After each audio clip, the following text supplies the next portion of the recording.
We are Laya of Berkeley. My name is Sashwat Mahalingam, and I'm a disciple of Shri Hari Devanath and Shri Vivek Sundararaman from Shri Paduka Academy.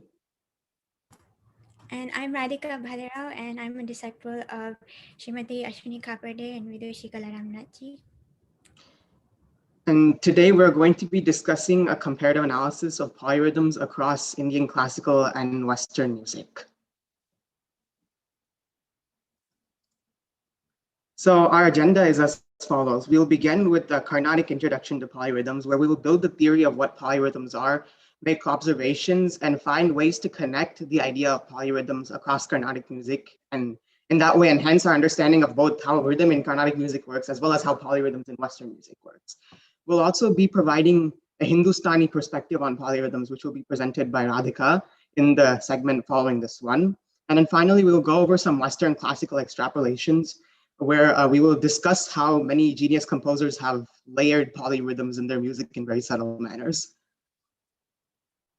So before we start talking about what polyrhythms are, I'd like to present the following piece, and I'd like you to make any observations you have on it. You can drop these observations in the chat on YouTube or on the Zoom webinar. This piece is Idade Padam Tuki by Papanasam Shivan set to Ragam Kamas. It is presented by MS Subalakshmi, and let me just play it here.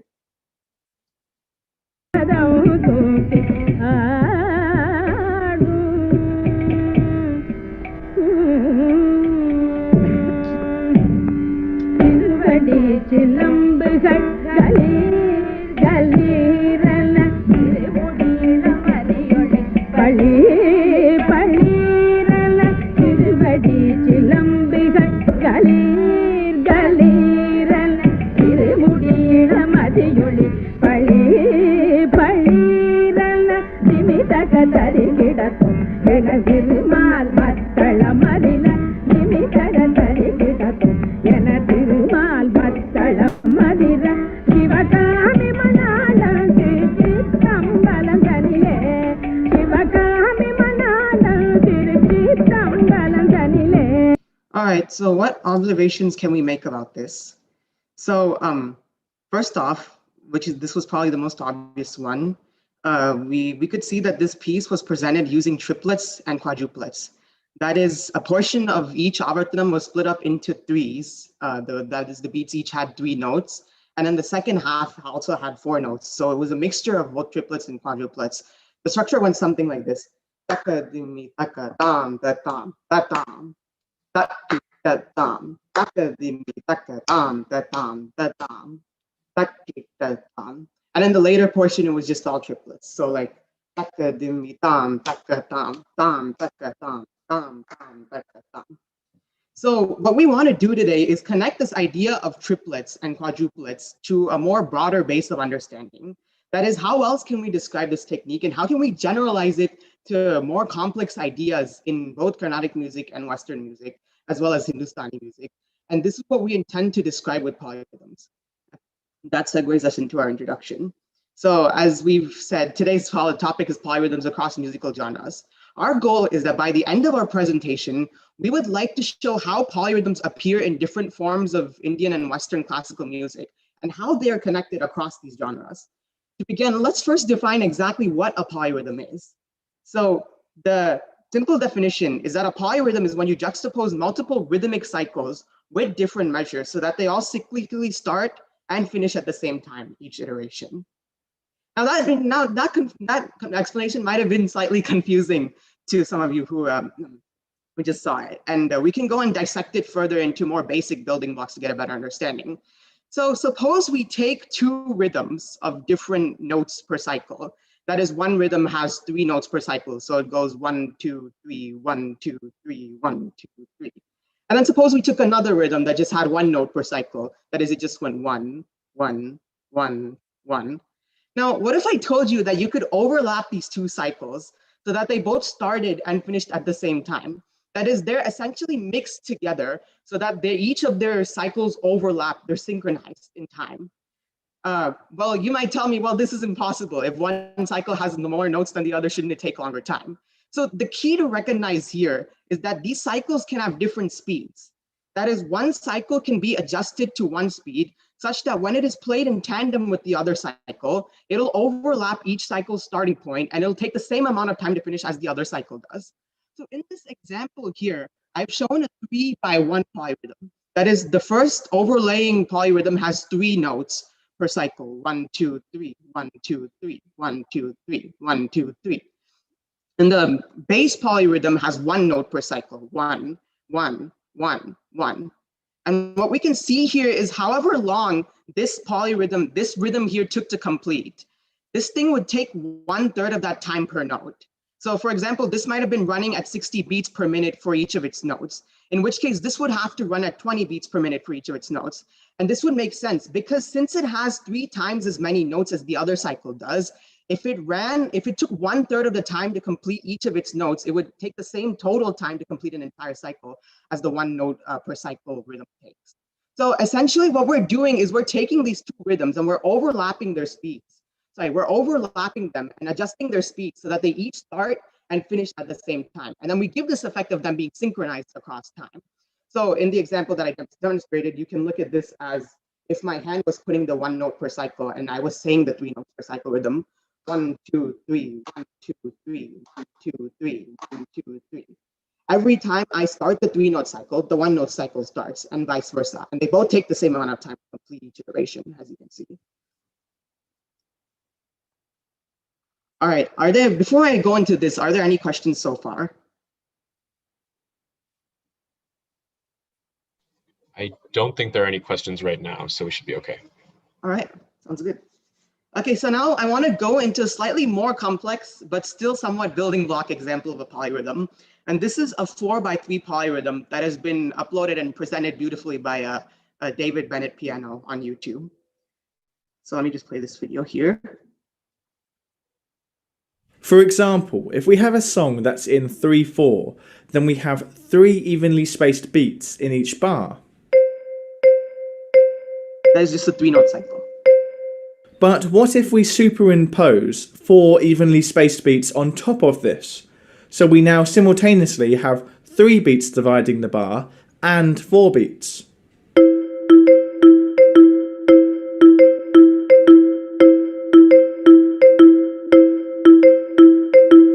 So what did we notice? Well, first off, this is clearly a 4x3 polyrhythm. The reason being is that in each unit of time, there was a 3 note cycle dividing that time into equal portions, while there was also a 4 note cycle dividing that time into equal portions.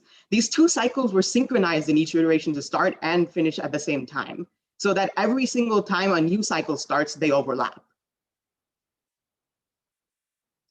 For example, so you might ask me, what is the connection between all of this and Carnatic music?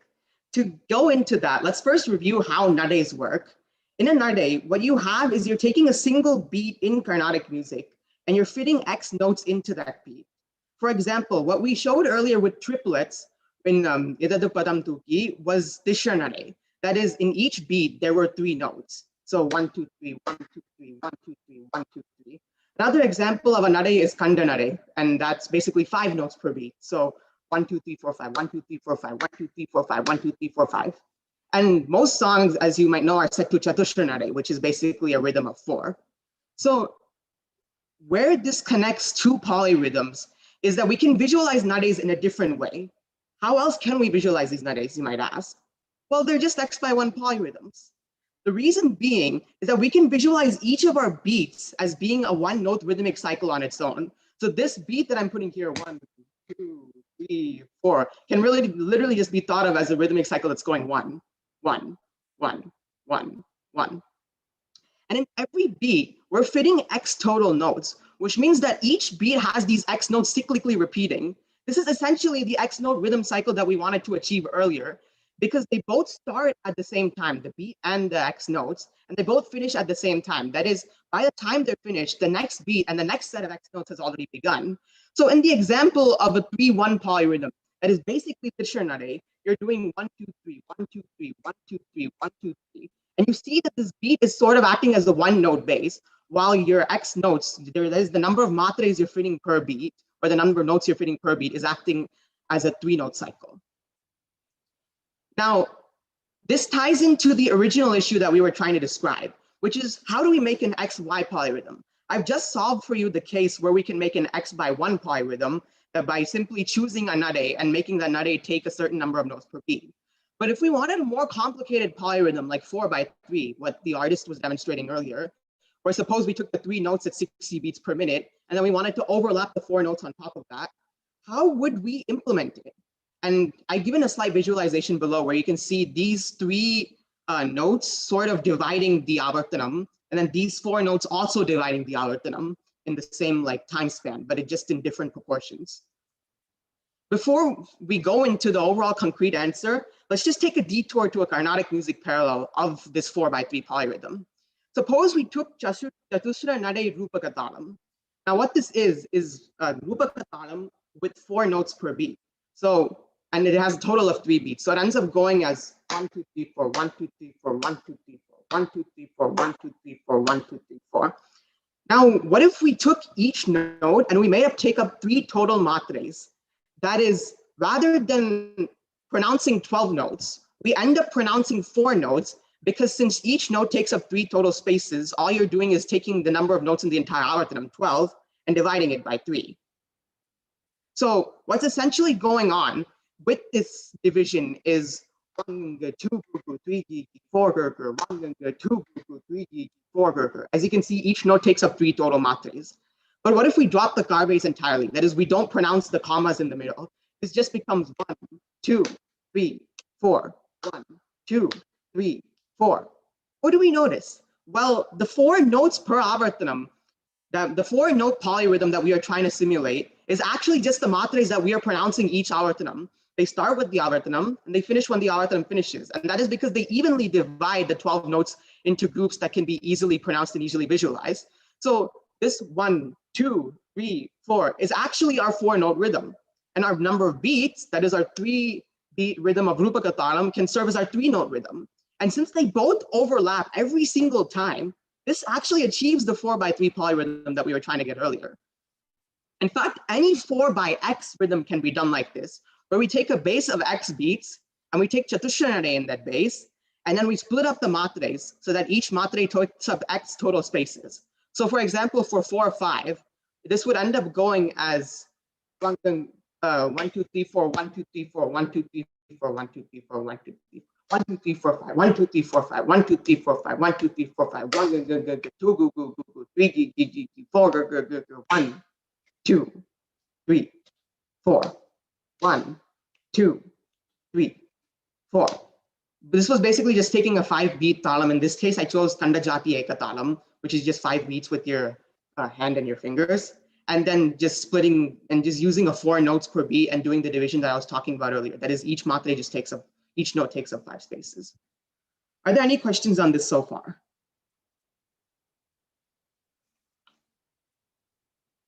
I don't see anything yet, so yeah, feel free to keep going. Now, what we can do is, based off of what we've observed, we can sort of extrapolate a pattern for any X by Y polyrhythm in Carnatic music. Suppose we take a talam of Y beats and an array of X notes per beat. Well, we know that the Y cycle, as we observed before, will give you your Y-based rhythmic cycle, because each beat can essentially be treated as a note. And these notes repeat cyclically every time a new avartanam is started, by definition of what we do in Carnatic music. Now, for the X cycle, things get slightly more complicated. We know that since there are X notes per beats and Y beats, we have X times Y notes available per avartanam. This is just a simple multiplication. And what we want to do is divide these into X total groups. The reason being is that if in each group of matres, we only hold the note and then we make that note take up that number of spaces. That is, we essentially do what I was doing earlier with the 3 matre spaces, where rather than making it like 1, 2, 3, 1, 2, 3, 1, 2, 3, 1, 2, 3, we simply make it 1, 2, 3, 4, and then we simplify that further into just 1, 2, 3, 4. If I do this for X total groups, then obviously I'll end up with X total notes actually being pronounced. Keep in mind, we're still having X by Y notes per avartanam. It's just that we're choosing to emphasize these notes in a different way. So when we do the math here, that is, we want to divide these notes into X total groups so that one note can take up the number of matres in that group. We'll end up with each group having Y spaces, Y matres. That's because X times Y divided by X is Y. So this gives us our X cycle, because since the X groups are evenly dividing the number of mates we have in the algorithm, every time your talam starts, you'll have a new cycle of X total nodes, but you'll also have a new beat cycle of Y total beats. And these cycles are synchronized and overlap per each time unit, so that you end up with the X by Y polyrhythm you wanted. Now, this complicated math can be just simplified into a result, a theorem of sorts, if you will. And that is, suppose we took a talam of Y beats per cycle, and then you take an array of X notes per beat. Sing the notes such that in the nade, each note will take up Y total mates. And then the key here is you only want to emphasize the note without emphasizing the spaces in the middle. So you basically, for example, for 5, rather than do 1, 2, 3, 4, 5, 1, 2, 3, 4, 5, or 1, 2, 3, 4, you want to end up doing 1, 2, 3, 4. So this requires a bit of precision, but as you keep practicing, you'll get used to being able to count these spaces in your head and just get an intuition for where they end up landing. And the result that you'll get, as we just showed earlier, is an X by Y polyrhythm. So let's apply our theorem to a 5 by 3 polyrhythm. That is, we want a 5-note cycle overlapping a 3-note cycle, as I've shown here. What would you do? And feel free to answer this question in the chat. I'll give you, let's say a few seconds. So are you saying that by 5 by 3 polyrhythm, you mean like the talam would be 5 beats, and then you'd be emphasizing every third note in that, or is it the other way around? It's the other way around. Okay, so you'd have a 3-beat cycle, like Rupaka You'd talam, for still be, example, and then you would emphasize every fifth. you'd emphasize every 3. If we go back, okay. you'd emphasize still every 3 notes. Your beats and the number of notes and every nth note that you're emphasizing is both determined by Y. X only determines how many notes you have per beat. So like your emphasis points and your number of beats are determined by Y, and then X is just how many total notes you're fitting in each single beat. So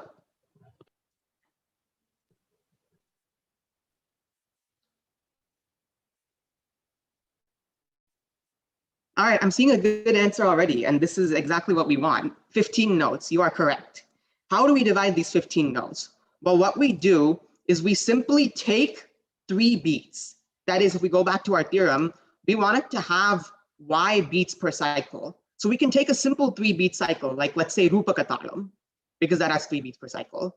And then we take an array of X notes per beat. That is, in this case, 5 notes per beat, which translates to, reminder, Kanda array. Now, what we want to do is we want to emphasize each third note, because Y both determines, as I said earlier, the number of beats, as well as how many notes you're skipping before you start the next emphasis. So we want to emphasize every third note in Kandanare Rupakatalam. Now, what would this look like? Well, Kandanare Rupakatalam can be demonstrated as follows.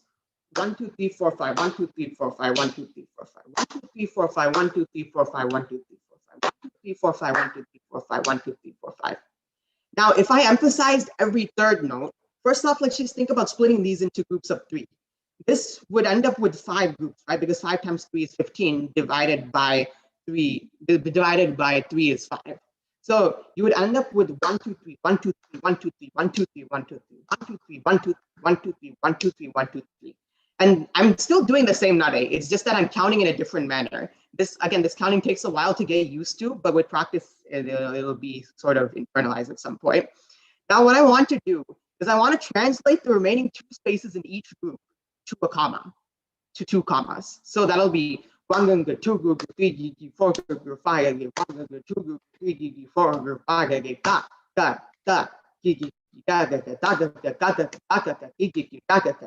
and now I finally just want to drop the commas entirely to actually give the effect of only saying the notes and not saying the spaces that I'm allotting in between.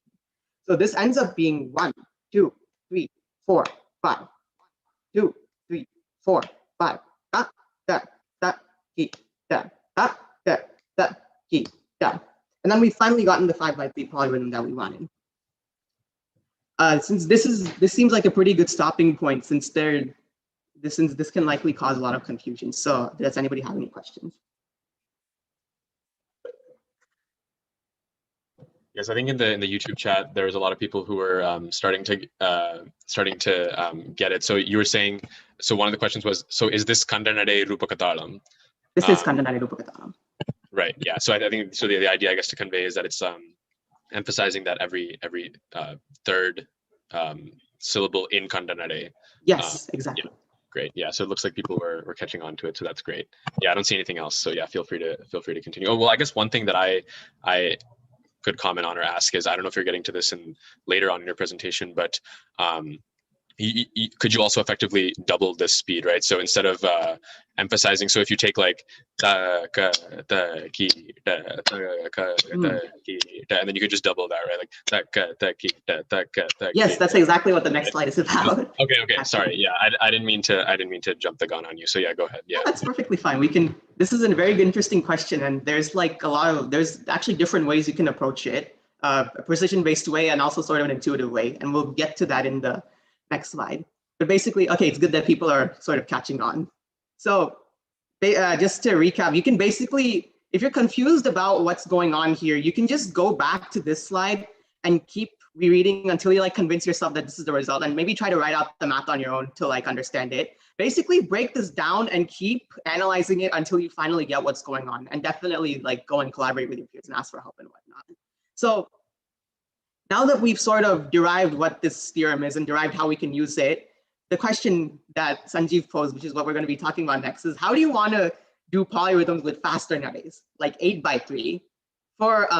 So I'm going to take a simpler example than the 5x3 one. So remember earlier we had a 4x3 polyrhythm, which was just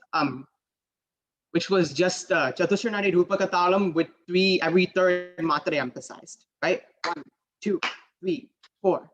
If I wanted to do faster nades, well, one obvious approach would be to just double the speed of the nade so that you have that many notes per beat.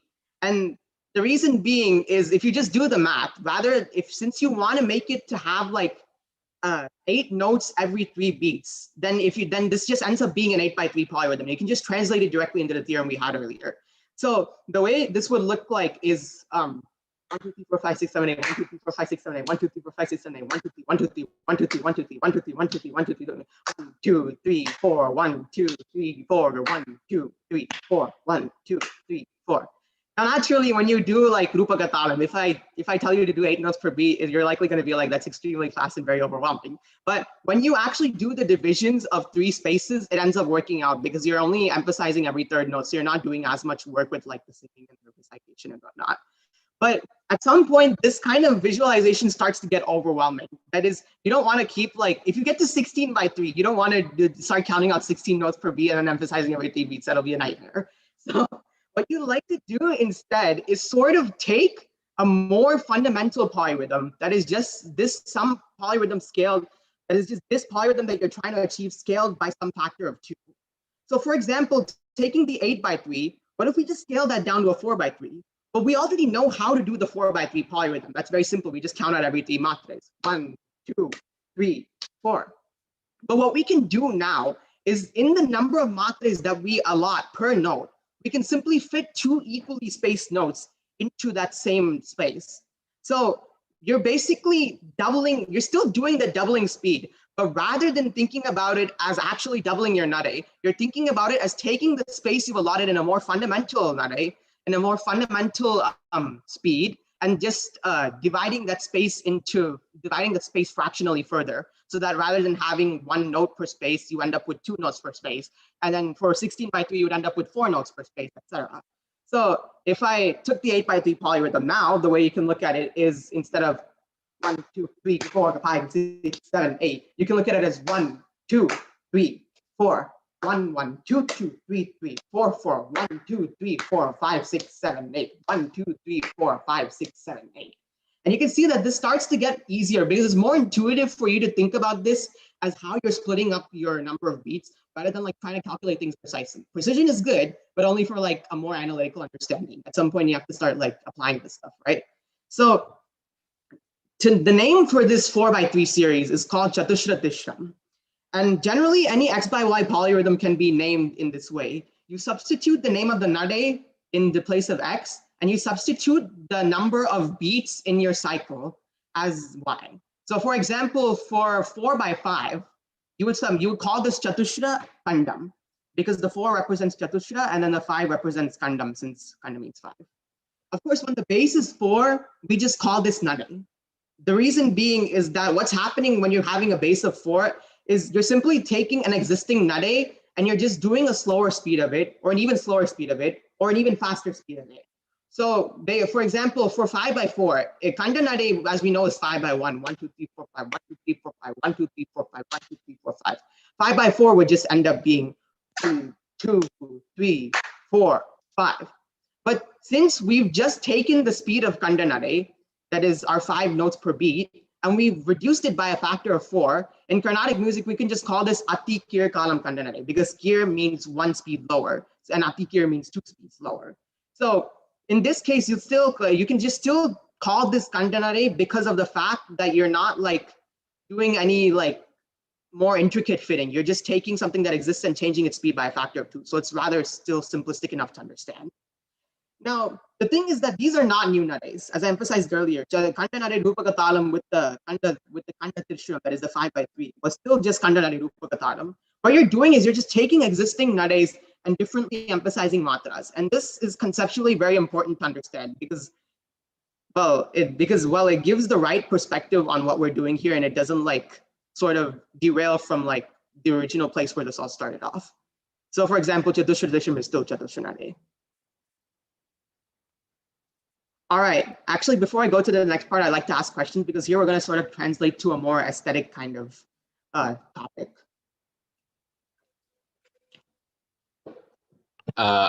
Oh yeah, there you go. There's a question in the chat. Does 2 speeds slower mean 1/4 speed? Yes, exactly. Wait, 2 speeds slower means 1/4 speed, exactly, yes. Because you're just dividing by 2 each time. I also had a question. So essentially the way I understand it, right, if you have an X by Y polyrhythm, you're essentially fitting X divided by Y notes per beat, right? So for like Chatushra nade or Kanda nade, that's just 5 by 1, so that's 5. And so one perspective I've heard from a lot of like, I guess, traditionalists, who, you know, some people have like, they don't do these polyrhythms like mridangists or singers, like because like in the very like pure in the olden days, these things, I guess, were not done as much, and it's a bit more of a recent invention. And so one sort of justification I've heard for why people don't do it is that they believe that there should always be an integral, like an integer number of notes per beat. So with the traditional nades, 5 by 1, 4 by 1, anything divided by 1, you'll get an integer, right? But with these like 4 by 3 or 5 by 3, obviously you'll have like 1.3 or like 1.6 notes per beat. So they say that that's not really valid. So what would your response to that be? Well, honestly, just like anything, what you do sort of depends on your school of thought. And I'm not gonna contest whether it's right or wrong to do this. I don't have the experience to like sort of go and establish a very concrete line of reasoning as to like this is completely justified and valid. But it's rather just like, again, it's just dependent on your bani or wherever you come from. But I guess one thing you could say is what we're doing here is definitely like in the practical sense fractional, like what you said, because normally mridangists wouldn't play like, sometimes they probably play, of course they can play like 8 notes per beat and 16 notes per beat, but like in the practical sense of what we sing, we don't usually sing that way, right? We don't do Rupaka Talam and like start fitting Ati male kalam to the Chatushra, because that's just not how, because we've sort of designed these measures of talam in a way that's very aesthetic and pleasing to sing. But if you look at what's fractional, rather you can just see it as at some point, or rather at some faster speed. It's not fractional at all. It's just you dividing things equally. So 8 by 3 can, yes, be thought of as you're taking 8/3 notes per beat. But in a more practical sense, in a more like analytical sense, if you looked at it as you just Rupaka Talam has 8 notes per beat, all you're doing is you're just emphasizing every 3 spaces. So from one perspective, it is fractional. And yes, it is sometimes aesthetically not pleasing if not used correctly. And it does sort of like, and in that case, I definitely do agree that it should be used with caution and that it shouldn't be used in all contexts. But from another perspective, you're not looking at this as fractional. You're rather looking at it as you're just taking a certain nade, not necessarily a nade you would sing in a concert, and you're just dividing that nade to emphasize a certain number of matres each time. So from that perspective, this makes more sense. again, it depends on your school of thought whether it's valid or not, but at least this is how I like learned to look at it. Yeah, that makes sense. That's exactly sort of how I've been told as well, how you have these two competing perspectives, one of which is a bit more easy to reconcile with like the traditional school of thought. So yeah, that's great. There is a quick question I think very related to this on the YouTube chat that says, so question, so effectively for Chatusra Kandam, does each note take 16/5 matras? Chatusra Kandam, right? So 1, 2, 3, 4. So each note would end up taking, let me do this calculation quickly. I think if I can jump in, I think it might be 5/16 matras, right? If you do like if you take the di ki da dom da di ki da dom, and then you made that 4 times as fast. That would be Kanda Dishram, right? Yeah. Okay. Oh, sorry, that's Kanda Dishram. Yeah. Okay, but yeah, I guess that would be correct if you look at it as 16/5. What did they say? 16/5 notes. They said 16/5 matra. Sorry, so I guess for Chatusra Kandam it would be more like what you were saying before, like 1, 2, 3, 4, 1, 2, 3, 4, right? That's what you meant by Chatusra Kandam, right? So so there each note is taking 5/4 matras, or like 5 matras basically, and then if you quadruple or make that twice as fast, that could be considered to be. So it would be taking, in this case, it would be taking 4/5 of a note per beat, correct? If you looked at it from the perspective as one note is just the entire length of 5 that you were taking, right? So then 4/5 of that note finishes in the first beat, and then 1/5 finishes in the second beat because you have 1 matra left over. So if it was 16/5, I think it would be 2 speeds faster than this. So that would be 1, 2, 3, 4, 1, 2, 3, 4, 1, 2, 3, 4, 1, 2, 3, 4, 1, 2, 3, 4, 1, 2, 3, 4, 1, 2, 3, 4, 1, 2, 3, 4. Yeah. I'm sorry, I haven't really like calculated this out and like I sort of looked at it. It's hard to answer these on the spot. I definitely understand that. Yeah, for sure. But yeah, do the math. It should definitely work out to be something like that. Yeah. So then he said, in other words, over a space of 16 matras, you have to fit 5 notes. Ergo 16/5. In a space of 16 matras, you have to fit 5 notes. Ergo 16/5. I would think of it as rather in a space of 16. You're in a space of 5 beats, you're fitting 16 matras. Because that's exactly what's going on, right? Your base is 5 and your number of matras is 16. So in a space of 5 beats, you're fitting 16 matras. 1, 2, 3, 4, 5, 6, 7, 8, 9, 10, 11, 12, 13, 14, 15, 16, 1, 2, 3, 4, 5, 6, 7, 8, 9, 10, 11, 12, 13, 14, 15, 16. I hope that answers the question. Yeah, and if there's a follow-up or anything, we can definitely do that later. But in the interest of time, yeah, feel free to move on. Yeah. All right. Thank you. These are very good questions. I'm glad that everybody's engaging very well with this topic. So now I want to go to some aesthetic aspects of this. And this is just something that I've found helps me and something that I've like sort of developed iteratively for myself over time. This approach may be different per person and it varies on experience. So just treat this as like, this is what I found useful for myself. So what I thought of this is as 2 different levels of understanding. The first understanding that I had was a precision-based understanding, where you think about this first as the mathematical formula that I was describing earlier. That is, if you wanted to do 8/3, you would do at the male column Chatusharnade, or you do male column Chatusharnade, that is 8 notes per beat. And then you would make it so that each note takes up 3 spaces, so that you would end up with an 8/3 polyrhythm. And you do this in Rupagatanam, right? And then from there was actually another sub-level of understanding in precision. That is, I thought about this as you're taking a certain number of beats and you're just trying to fit a number of notes evenly into those beats. So you're just trying to look at this intuitively at the high level for what it is, rather than like trying to analyze the math behind it.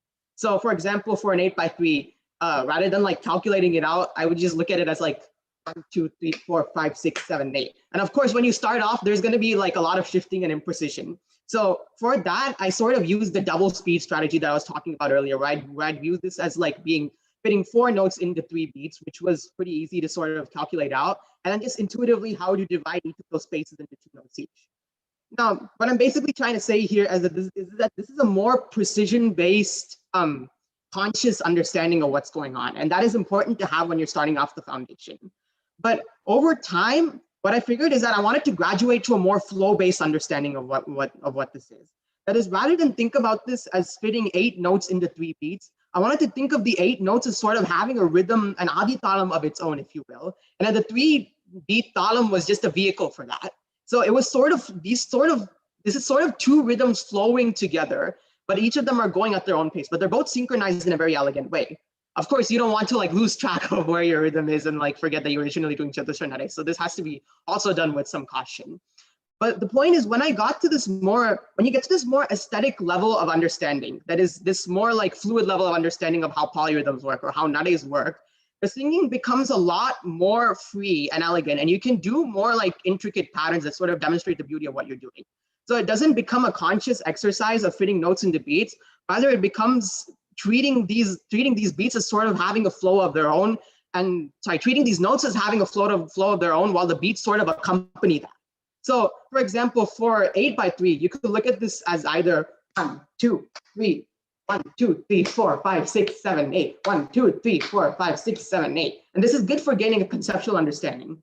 But graduating beyond, you'd probably like to get to a stage where you're doing like 1, 2, 3, 4, 5, 6, 7, 8, 1, 2, 3, 4, 5, 6, 7, 8. Something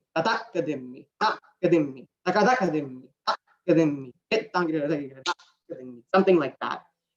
Or if you're a vocalist, whatever that equivalent is.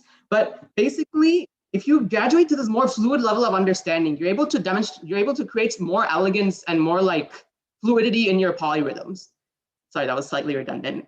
So the goal is to sort of get to the second level, right? And the way that I have achieved this, and I think anybody would achieve this, is to practice. And lots of practice. I mean, it took me like months to like just get the idea of Chatushra down and sort of like internalize it. You have to keep thinking about it in your head and keep experimenting and pondering with it all the time and seeing how else can I visualize this? How else can I visualize this? And of course, collaborate with other people. But a generally useful technique that helped me out in sort of transitioning to this flow was to first use the precision-based understanding to anchor myself. That is, think about 8x3 initially as fitting 8 notes per beat when you're starting the rhythm, so that you can ensure that things are actually going accurately and you're not just like ballparking what's going on. So when you're starting off like an 8x3 polyrhythm, like when you're singing Chatushra in your Kalpanaswarams, you might end up being like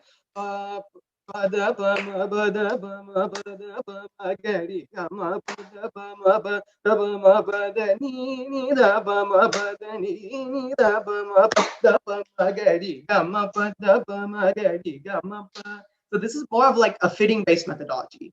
And as you're slowly sort of like flowing, as you're sort of getting used to this like new style of rhythm, you can then sort of transition to a fluid approach in that same concert, in that same period of time. So over time, you've anchored yourself properly, you understand what's going on, and then you can just end up being like,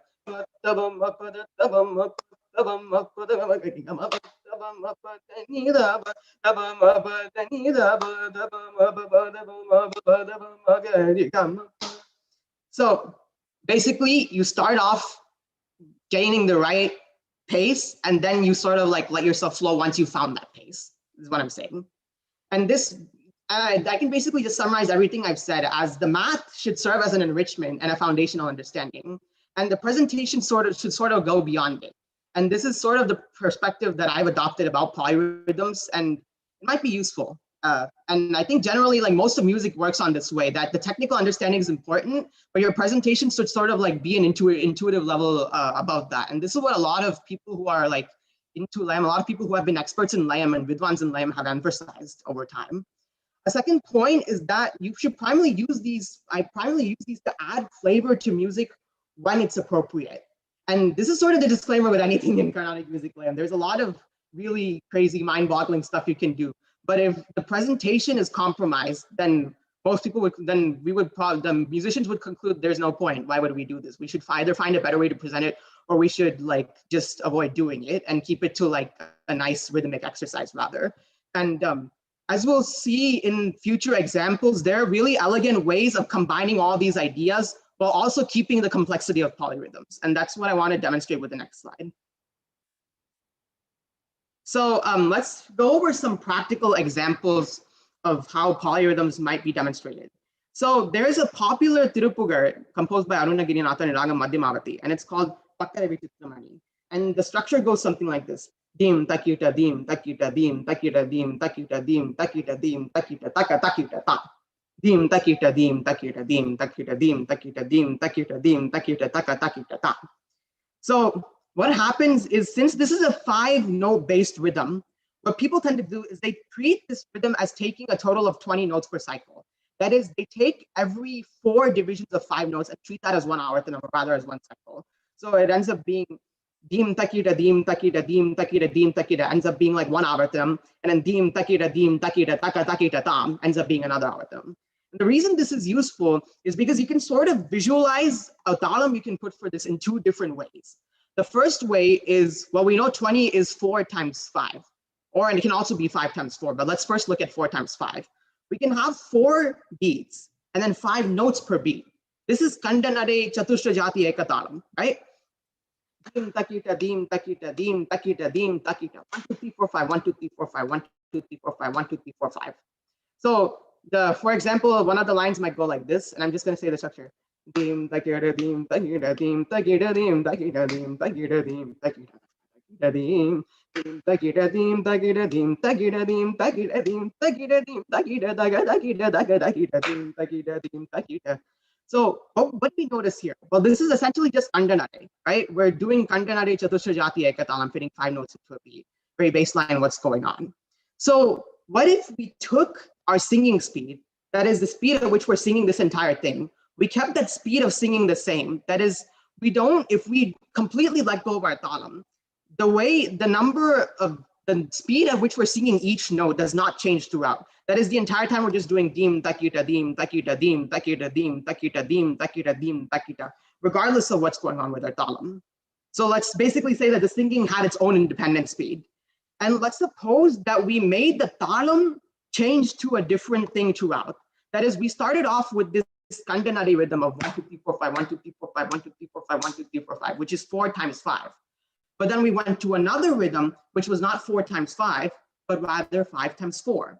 That is, rather than 1 2 3 4 5 1 2 3 4 5 1 2 3 4 5 1 2 3 4 5, we had 5 beats with 4 notes per beat. So it'll be 1 2 3 4 1 2 3 4 1 2 3 4 1 2 3 4 1 2 3 4. And what we can do is we can just group these into 5s, right? So it'll end up instead being 1 2 3 4 5 1 2 3 4 5 1 2 3 4 5 1 2 3 4 5 1 2 3 4 5 1 2 3 4 5 1 2 3 4 5 1 2 3 4 5. So these are 2 different ways of singing the same piece, given the fact that we're treating 20 notes per cycle as the rhythm. And what we've done here is we've created 2 different polyrhythms. One of them is a Kandanade based, and the other one is Chatusranade based. And the way that Aruna Girinatha has composed this has made these lyrics and these notes conducive to this kind of experimentation. Now, what people tend to do is they intertwine these 2 rhythms, so that in one portion you're doing the Kandanade rhythm, and in the other portion you're doing the Chatusranade rhythm. The important thing is they sing the same speed, independent of what the talam is doing. And the talam just adjusts its speed and adjusts its nade appropriately to simulate the polyrhythmic effect you want. So for example, dim takita dim takita dim takita dim takita dim takita dim takita taka takita dim. Dim takita dim takita dim takita dim takita dim takita dim takita taka takita dim. What I've done here is I first took the 5/4 polyrhythm, and then later on, I changed that to just the 4/1 polyrhythm. So this is one of the interesting examples of experimentation. A slightly more challenging example that I'd like to give as an exercise to try is take Paridana Michite, the Chittaswanam in particular.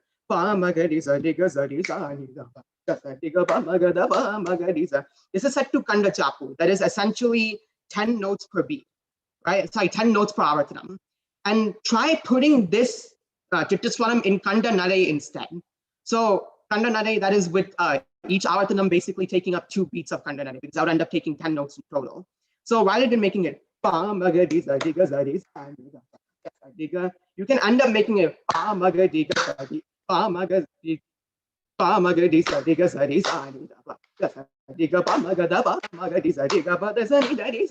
what you can simulate with this is a 5/1 polyrhythm, and then also a 4/1 polyrhythm. The reason being is that when we put Kanda Chapu, we usually don't visualize it as actually being like Kanda Nare or a 5-based rhythm. We rather think of it as just taking Kanda Jati Ekatalam with 2 notes per beat, that is 1, 2, 3, 4, 5, 6, 7, 8, 9, 10, and then only emphasizing the first and the third and the fourth beats. So rather than 1, 2, 3, 4, 5, 6, 7, 8, 9, 10, Kanda Chapu ends up being 1, 2, 3, 4, 5, 6, 7, 8, 9, 10. So really, you can still think of Kanda Chapu as essentially being a 2/1 polyrhythm. It's just that you put the talam to emphasize certain beats and make the divisions more clear and more elegant. And then rather, you're changing this polyrhythm now into a 5/1. So 1, 2, 3, 4, 1, 2, 3, 4, 5, 6, 7, 8, 9, 10. 1, 2, 3, 4, 5, 6, 7, 8, 9, 10. And then I'd like you to just take this rhythm and do the same thing we did with Pakara Vichitramani. That is, sing at the same speed, but transition your talam from Kanda Chapu to Kanda Nadi seamlessly, so that even though your singing speed is the same, your talam speed is adjusted appropriately. So what this would look like is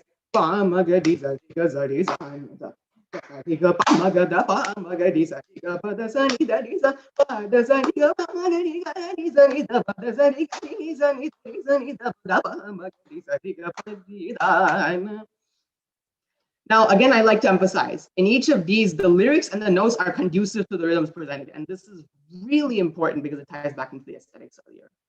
Before we transition to the next segment with Radhika, are there any questions?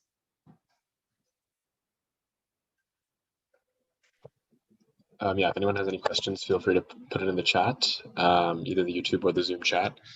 I don't see anything right now, so you guys can move on. Just keep in mind there's about 15 minutes left. All right, thank you.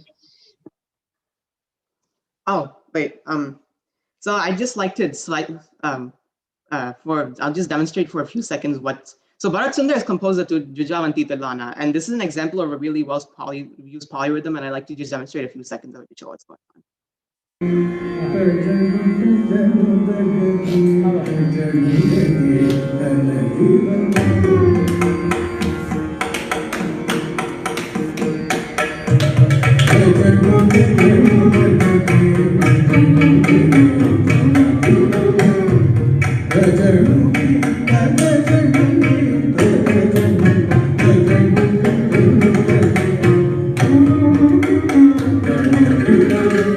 So just to demonstrate quickly what he did in syllables, 1, 2, 3, 4, 5, 1, 2, 3, 4, 5, 1, 2, 3, 4, 5, 1, 2, 3, 4, 5. What he's basically done here is a 5/2 polyrhythm, right? That is, essentially, he took Adi Talam and he divided it into cycles of 2 beats. And in each beat, he fit 5. In each 2 beats, he fit 5 notes. So this ended up being a 5/2 polyrhythm. 1, 2, 3, 4, 5. 1, 2, 3, 4, 5. This is exactly just what Kanda Nade is to musicians, except in Nakir column, because you're doing it at half the speed.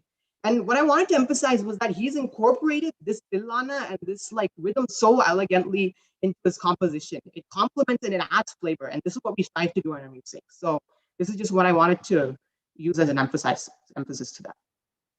Now I'd like to hand it off to Radhika for her presentation.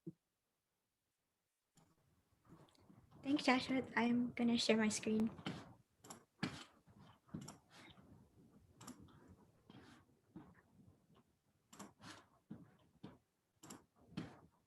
All right.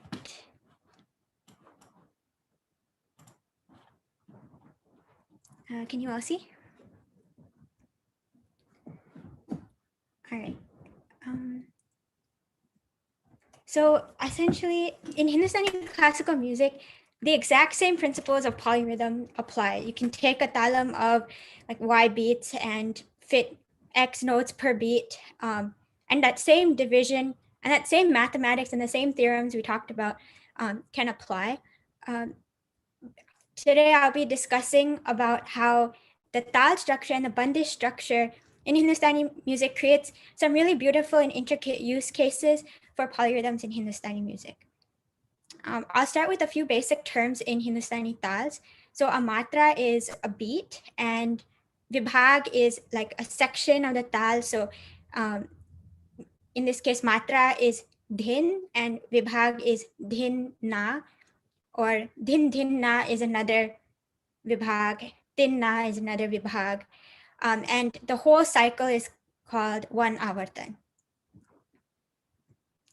And some elements of tal, so I'm taking jhap-tal as an example. This is a 10-beat cycle, so this is kind of a Hindustani khanda chapu talam, if you will, an equivalent. And the tal goes like dhin na, dhin dhin na, din na, dhin dhin na.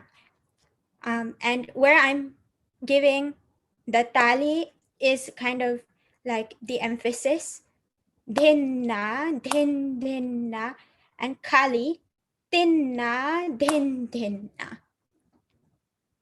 And so why does this vibhag, why does this division of the matras matter? Well, it matters because this is how you can characterize the tal. Like for instance, jhap-tal has a vibhag of like 1 2 1 2 3 1 2 1 2 3. This is a 10-beat tal, but sul tal is also a 10-beat tal, and the division is actually like 5 times 2, like 1 2 1 2 1 2 1 2. So this division provides structure. It provides some restraint, but it also gives another perspective of how you can look at different divisions of tal and play with the tal. Also, Arachal tal is like another example of a really like interesting and like equally divided tal, but at the same time, the bowl and that vazan of the tal, that kind of division, that kind of rhythmic flow of the tal comes into play. And understanding that just can make your music much more beautiful and integrate, and you can take advantage of these in this like mathematical understanding. So for instance, an example of tal subdivision, we can think of jhap tal, dhin na, dhin dhin na, din na, dhin dhin na, as a 10-beat cycle, 1 2 3 4 5 6 7 8 9 10. Or you could also think of it as 1 2 1 2 3 1 2 1 2 3. Or you can think of it as 1 2 3 4 5 1 2 3 4 5. But the thing is that division and where you place the emphasis changes, so that will change what you are trying to portray or trying to convey through your music, and that gives some variety. And I know Sashwat talked a lot about like polyrhythm from a mathematical and a very like tal oriented perspective, but from a vocal perspective in Hindustani classical music, the same things can apply. In one beat, you can put 2 notes. In one beat, you could put 3 notes. One beat, you could put 4 notes. So like dugun, tigun, chogun, we see this quite commonly. But one example of where maybe some nuance comes in Hindustani classical music is in this concept of vibhag and tal, where you can do polyrhythms within a vibhag in a tal. So I'll give an example of that. So for instance, in jhap-tal, I'm not sure if you're going to be able to hear my tabla, but in either case, you can count along with me. So din na, din din na, din na, din din na. So if I take an example like taking 1 note per 1 beat, let's start there. Mi, sa, re, sa, re, sa, re, ma. What if I want to do a polyrhythm within the second vibhag where that din din na occurs? Then I would do mi, sa, re, sa, re, ma, or mi, sa, re, ma, sa, re, ma, pa. These are just some like nice, easy examples that I'll start out with to show that within basically we're treating the din din na, that basis of 3, as your base beat cycle, and over that you're fitting X number of notes within that. But because it's within a vibhag, you can alternate between going back and forth between your traditional like ekpat and these different dukpat, tippat, different polyrhythms essentially very seamlessly. Another great example of using this would be in a whole avartan, for instance, in elaboration. The idea in Hindustani classical music is to use the anchor of a bandish, do improvisation and come back to the bandish, and also to use the words in itself to do some laikari, some rhythmic interplay. And so I'll give an example of that, of how polyrhythms can be applied to that. Jaane deri mohe jaane de. So the line itself, actually, if you count, goes with the vibhavs of Japtal, 1 2 1 2 3 1 2 1 2 3. And now I'm gonna show some improvisation.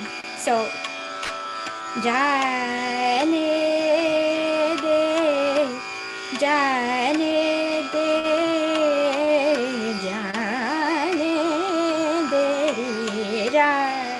And I show the sum again. So in that sense, you can use this very seamlessly within your akar, within your tans. You can use it in a whole avartan cycle. And this is one of the ways that polyrhythms really beautifully presents a way to expand in Hindustani classical music. And I'm going to just go over, maybe in the interest of time, I will skip this example, but this is similar to how, maybe I can play a few seconds of it. Let's see. Can you hear my audio? I don't think so. You may have to share sound. Okay. Yeah.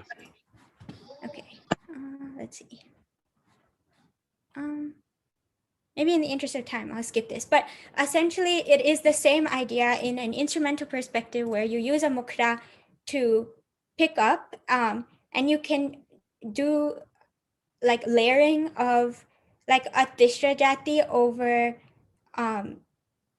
a basic teen tal, and sing the composition in like tishra jati, and then do improv within it. Feel free to ask me any questions later, like email me if you have any questions. And lastly, I really would like to conclude with this polyrhythm masterpiece. This really is a great example of how like you can learn to count tals and learn to see the polyrhythms and where the rhythms and divisions overlap, because you can have the speeds of different tals playing together. And I'm going to show ek tal, matta tal, and teen tal, and Pandit Tal Yogi Suresh Talwalkar ji has done this and recited them all at once. Let's see if there's a way. Okay. You may have to stop sharing and then start sharing again to share your sound, but we can see if it works. Yeah. Okay, for sure. Let's see. मत्ता ताल कहता हूँ धा तत धागी न धा तिरिकट धा घे ना ते ना कत्ता धे धे ना 1 18 मात्रा. इधर चलेगा 3 ताल, इधर चलेगा 1 ताल, और मुंह से मत्ता ताल. देखिए तीनों की खाली एक जगह, तीनों की सम एक जगह. देखिए, और इसको घुमाऊंगा. ये देखिए धा तत धागे न धा तिरकट धा घी ना ती ना कत्ता धे धे ना धा तत धागे न धा तिरकट धा घी ना ती ना कत्ता धे धे ना da din din da da din din da tin tin ta din din da din din da din din da tin tin ta din din da tat da ge na da tar ke da hi na ti na katta din din din da gi tir ke tu na katta So now he's reciting to show how big that fits धागे न within दातर के दा the other ही ना vowels as तू well. ना कत्ता धागी त्रक दी दा धातत धागे न दातर के दा Now he he switched back ना to तू Matata. धा तिन तिन ता दिन दा धातत धागे न दातर के दा ही ना तू ना कत्ता धागे ना दिन ना धा दिन na din na tin na da din da da. So this is, I mean, this is so masterful. It's very extremely difficult to comprehend how these styles fit together, but it's a matter of working out the math. It's a matter of practicing, and it's hopefully, I'm not an expert. I'm just a student and a Rasika of music, so all of this is just purely based on my observations and listening, and hopefully gives you another perspective to, as a listener and as a Rasika of music, to just enjoy classical music more. And I'll hand it over to Sashwat for describing the Western applications. Thank you, Radhika.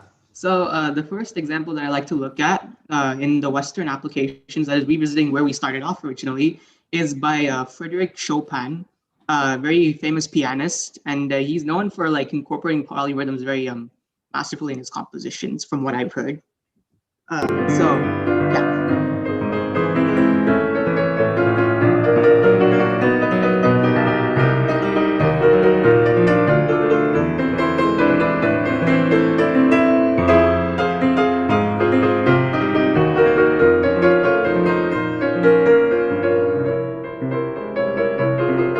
Pause now. And the transition to the text. Thank you. Okay, so this was Chopin's etude. I don't know if I pronounced that correct. Number 2 in A flat major. What's basically going on is your 3-2 polyrhythm. The left hand is playing the lower notes, and it is playing a 2-note cyclical rhythm. That is 1, 2, 1, 2. And into these 2-note cyclical rhythms, he's fitting 3 notes. That is triplets. 1, 2, 3, 1, 2, 3, 1, 2, 3, 1, 2, 3, 1, 2, 3, 1, 2, 3. And he's done this with so much flavor and variety that it really sounds elegant and nice. And you can see how he varies the speed and like gives different flavors of the same polyrhythm throughout this excerpt, which we've shown. And again, we can do this too. This is just Kirka Dictionary, right? Or 1, 2, 3, 1, 2, 3, 1, 2, 3, 1, 2, 3, 1, 2, 3, 1, 2, 3. And then you can like put it faster in order to get the same effect because we're just fitting 3 notes into 2 beats. Second example. Actually, we can skip past this in the interest of time and go to exercises.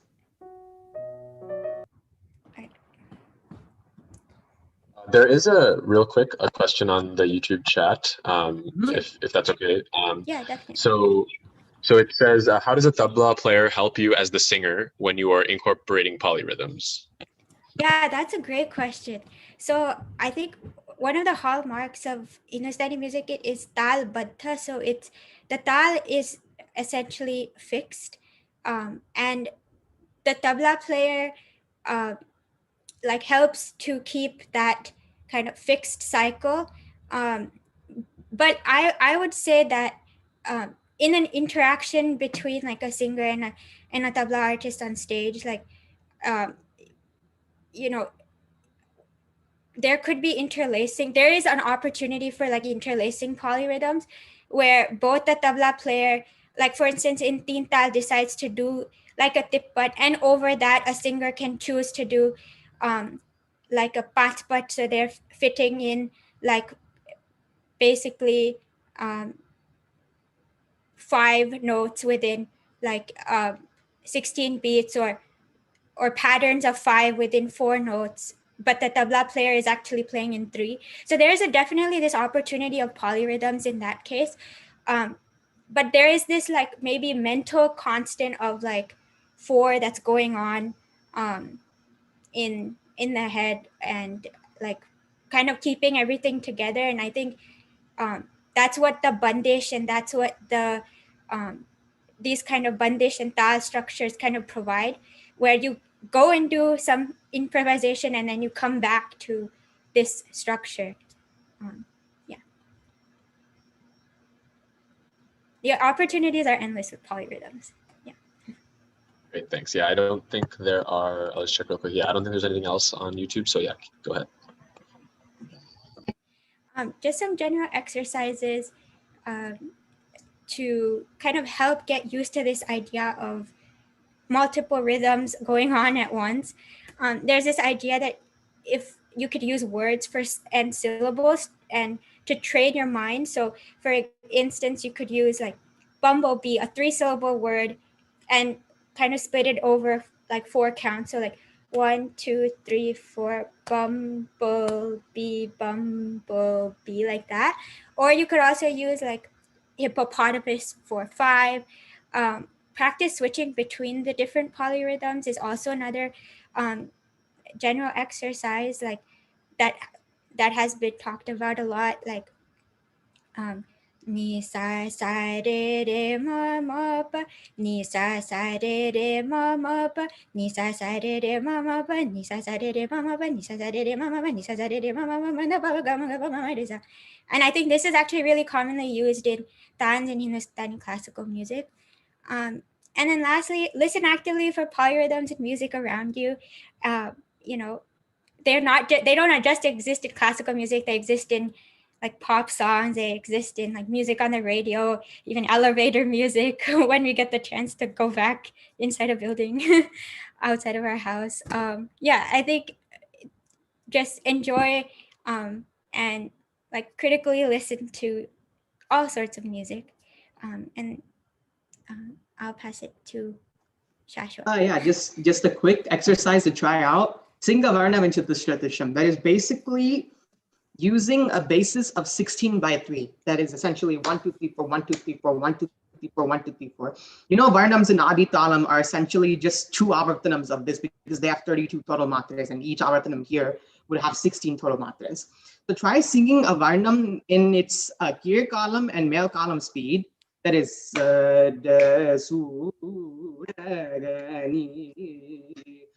in Chatushratisham. When the male column speed is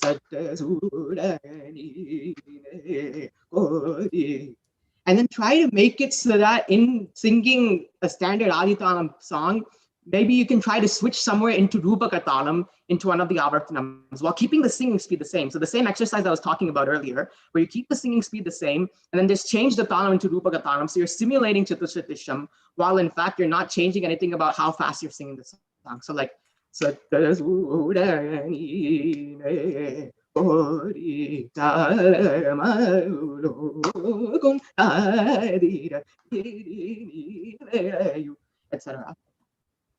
And I'll pass it to Radhika. Yeah. For last one. Similarly, like you can sing a bandish in dugun or tigun to start out with. And for instance, this actually is used a lot in tumri bandishes. And like for instance, Bara jodi nahi re kanai paniya bharana gagari mori girai. Paniya bharana gagari mori girai, girai, girai, bara jodi nahi re. So like something like that, where I used Dugun first and then I used Digun for my coming back to the Mukra of the Bandish. These are just some ideas for you to try out. With that, we really like to thank you all for joining us today. I hope that you all got out a really meaningful way to look at music, and a special thank you to Ujjeni and Swati who helped us put this presentation together. And also a huge shout out to Michigan Sahana for giving us an opportunity to nerd out a little bit with polyrhythms. Yeah, thank you all for coming and listening today. We really appreciated this opportunity to present this very vast and expansive topic.